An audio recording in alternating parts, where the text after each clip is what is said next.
Hello friends, welcome to Srinila's kitchen. இன்றைக்கி நம்ம சேனலில் ரொம்ப ஒரு சூப்பரான ஒரு ரெசிபி தான் பார்க்க போகிறோம். சாம்பார் ரெசிபி. அதுவும் எப்படி பாரம்பரியமாக செய்கிறதுன்னு பார்க்கலாம். ரொம்ப சூப்பராக இருக்கும் டேஸ்ட்டு. கண்டிப்பாக எல்லாருமே ட்ரை பண்ணி பாருங்கள். நம்மளோட சேனலில் ஃபஸ்ட் டைம் பார்க்குறவங்களா இருந்தால் சப்ஸ்கிரைப் பண்ணி வச்சுட்டு ஆளுங்கிற பட்டனை ப்ரெஸ் பண்ணுங்கள். அப்போ தான் வீடியோ நோட்டிஃபிகேஷன் உடனே வரும். இப்போ வாங்க வீடியோக்குள்ளே போயிட்டு எப்படி பண்ணுறதுன்னு பார்க்கலாம்.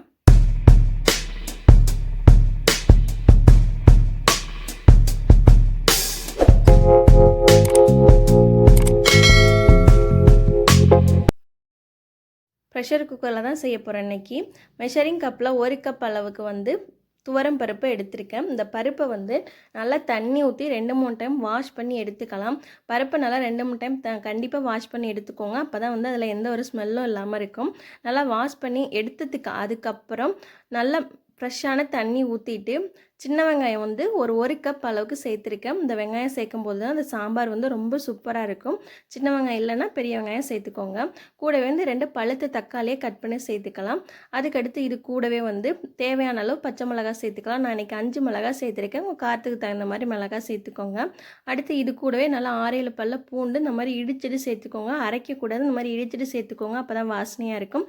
இப்போது தேவையான அளவு மஞ்சத்தூள் சேர்த்துக்கலாம். சேர்த்துட்டு எல்லாத்தையுமே நல்லா ஒரு தடவை கலந்து விட்டுருங்க. கலந்து விட்டுட்டு மூடி போட்டுட்டு நல்லா 5-6 விசில் விட்டு எடுத்துக்கோங்க. உங்கள் ப்ரெஷர் குக்கர் தகுந்த மாதிரி. இப்போ நல்லா பார்த்தீங்கன்னா விசில்லாம் வந்துருச்சு.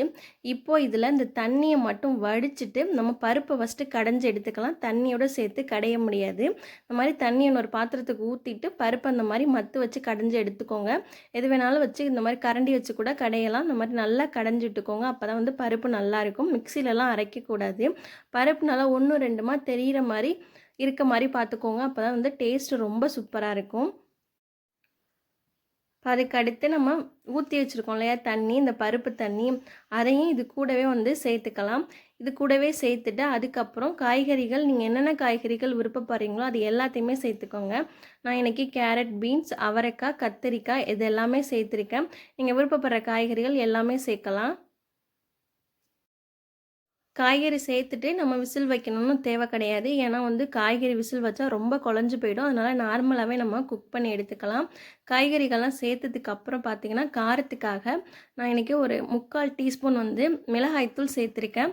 இந்த மிளகாய்த்தூள் ரொம்ப காரமாக இருக்கும். அதனால நான் கொஞ்சம் கம்மியாக சேர்த்துருக்கேன். உங்கள் காரத்துக்கு தகுந்த மாதிரி சேர்த்துக்கோங்க.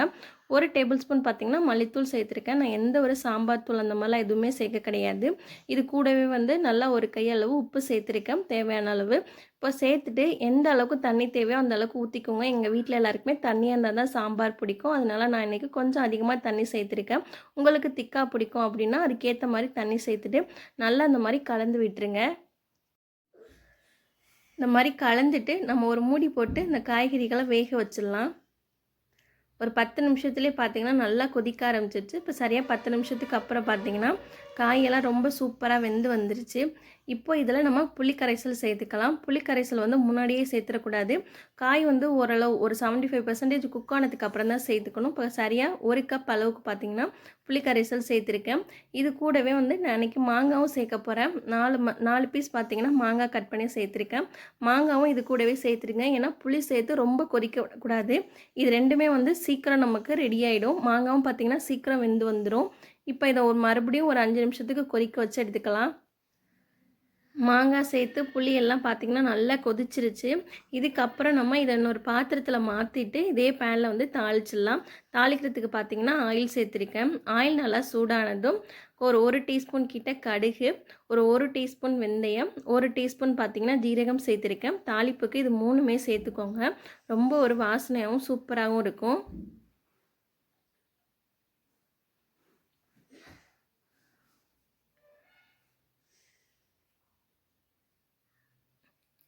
இது எல்லாம் நல்லா பொரிஞ்சதுக்கு அப்புறம் சின்ன வெங்காயம் கட் பண்ணி சேர்த்துருக்கேன். தாளிக்கிறதுக்கு கொஞ்சமாக சேர்த்தா போதும். ஏன்னா நம்ம வேக வைக்கலே வெங்காயம் நல்லா நிறையா சேர்த்துருக்கோம். இதில் கொஞ்சமாக சேர்த்தா போதும்.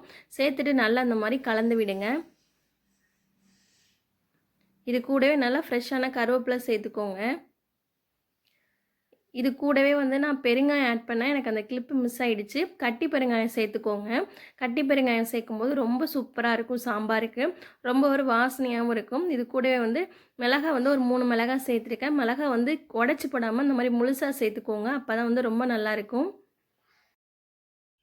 வெங்காயம் எல்லாமே வந்து நல்லா வதங்கிருச்சு. இப்போ நம்ம சாம்பார் வந்து உள்ளே சேர்த்துடலாம்.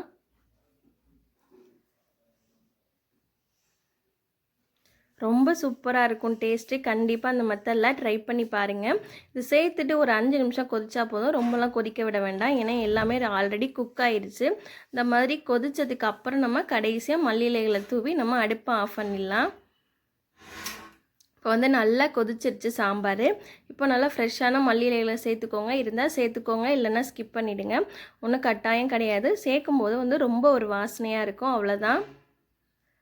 இந்த வீடியோ வந்து ரொம்ப ஸ்பெஷலாக யாருக்காகன்னு பார்த்தீங்கன்னா, நம்மளோட சப்ஸ்கிரைபர் ஒருத்தவங்க நம்ம சாம்பார் ரெசிபி கேட்டிருந்தாங்க. அவங்களுக்காக. இந்த மாதிரி நீங்களும் விருப்பப்படுற ரெசிபியை கமெண்டில் சொல்லுங்கள். கண்டிப்பாக நான் உங்களுக்கு செஞ்சு காமிக்கிறேன். ரொம்ப சூப்பராகவும் ரொம்ப வாசனையாகவும் சாம்பார் வந்து ரெடி ஆகிடுச்சு.